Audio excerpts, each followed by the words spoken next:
Vidon, yeah, oui, it's French. So Vidon. Mais oui.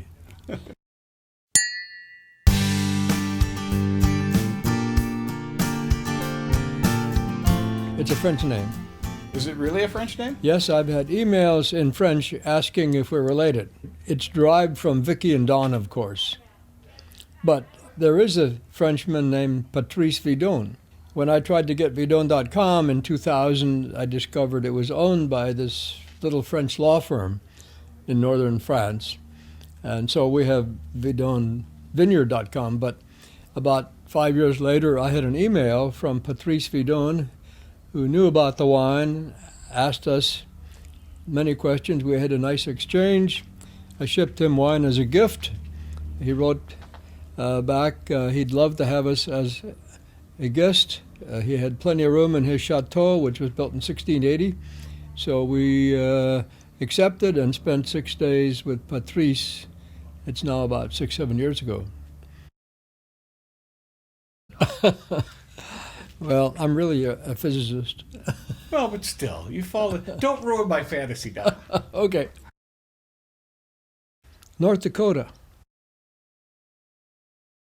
I was attached to a transport squadron, but I flew old torpedo bombers. Wow. Part of the time. TBFs and TBMs. Oh, it was exciting. Yeah, I'll bet it Landing was. on carriers is exciting. After I finished my PhD and came back from France, I had been doing high-energy particle physics, and I was somewhat frustrated with the politics that were required to do experiments on big machines. We used accelerators, and of course at that time Berkeley was the center of the universe, so to speak, in particle physics. They built the Bevatron, biggest machine at the time in the world, and I was a student there.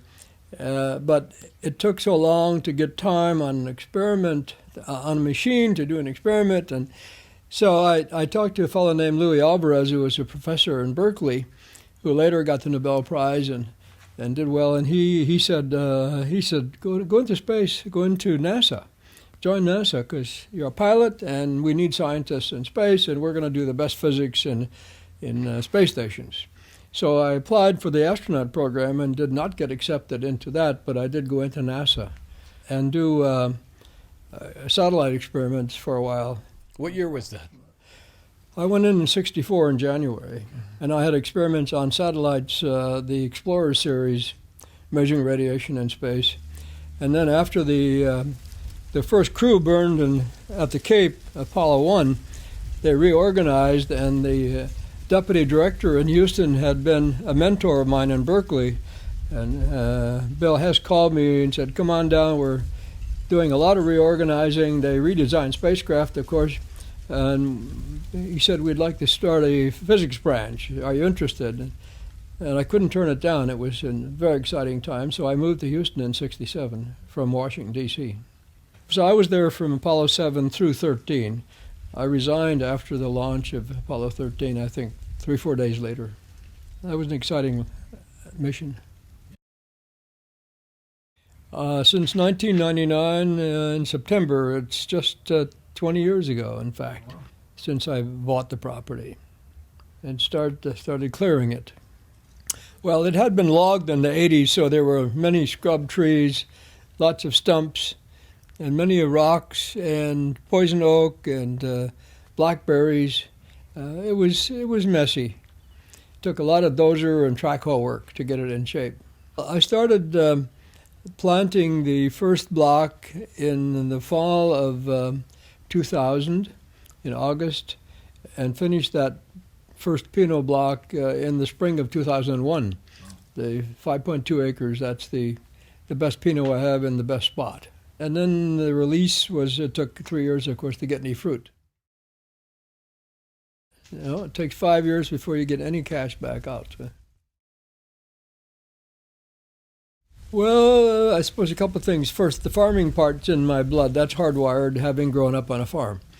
But after I came back from Korea, when I was finishing my undergrad work in Berkeley in the late 50s, when there were maybe 6 wineries in Napa, I spent many weekends there and got to know many of the old guys like Peter and Robert Mondavi poured for me regularly. And that's when I got really interested in wine.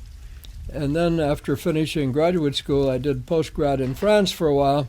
I was there in Paris 7 months, and of course I was exposed to many more wines and fell in love with the Burgundies. So wine was with me. Then having moved to Oregon in '96 in the high-tech business as the CEO of a startup company in the semiconductor area, I biked quite a lot on the weekends, and I was getting burned out of high-tech and decided one weekend when biking along here in this area that I'd look for land. So I bought this property, and here I am. Started picking rocks and clearing it, and took a course in making wine. And well, I biked, but it's such beautiful country, to bike in. In those days, it wasn't nearly as crowded. The traffic wasn't as bad, and there weren't as many wineries. But I biked by this area, and there was quite a famous winery just below me, Jacob Hart, that I knew the winemaker there, and I knew it was great, and I thought this might be similar, so I looked into the land at the county and found it was similar soil, and so I bought it. I used to do the STP, Seattle to Portland, which is kind of crazy. There are 10,000 riders, I think. It's 200 miles. Normally it's done in 2 days. A few crazy guys do it in 1 day, and I did it 1 year in 1 day when I was 68, I think. It's 68. That's a while ago now, 20 years ago. I will be 88 this year. I didn't know about wine until I got to Berkeley. The only wine I knew about was communion wine. But of course, after spending time in Napa Valley in France, I couldn't imagine having a meal without wine. And since I like farming, it seemed natural. That's the thing to do, is make wine, farm grapes, not wheat. Yes, I saw that block over here as being ideal. I knew the soil was the right soil, a south-south-west slope, a gentle slope. It's perfect. You don't want to put a good vineyard in a flat spot. You want good drainage, and I thought it looked ideal, and I also envisioned a house and a winery on this little hill from down below.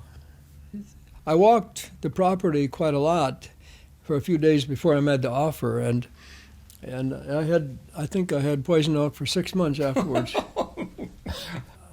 I wasn't, when I started biking, necessarily looking for land, but while biking, I saw the vineyards, and it made me think about it. Gee, why not? I like wine, and I like farming, and it just happened one weekend.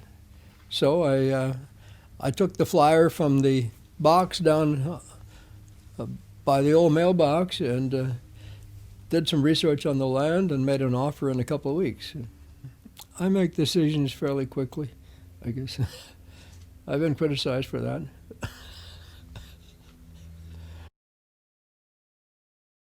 Well, it's got to be in balance. Not be flabby, have a little acid, and have a little structure. Can't be like water, and it shouldn't be real heavy, and maybe like molasses or something too syrupy. So there's a big range depending on your own palate. What do you like? But I like a white wine that's kind of crisp and clean and not too fruit forward, not too oaky. I like to taste the grape more than the barrel. The barrel does a lot for a red wine, but I think too often people use too much oak, and so you don't know what's behind it.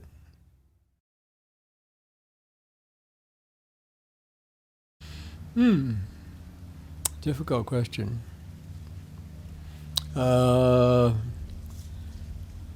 I've never been asked how much money I make. How much money do you make? Not much. I should say I've never been asked how much I pay myself. Not much.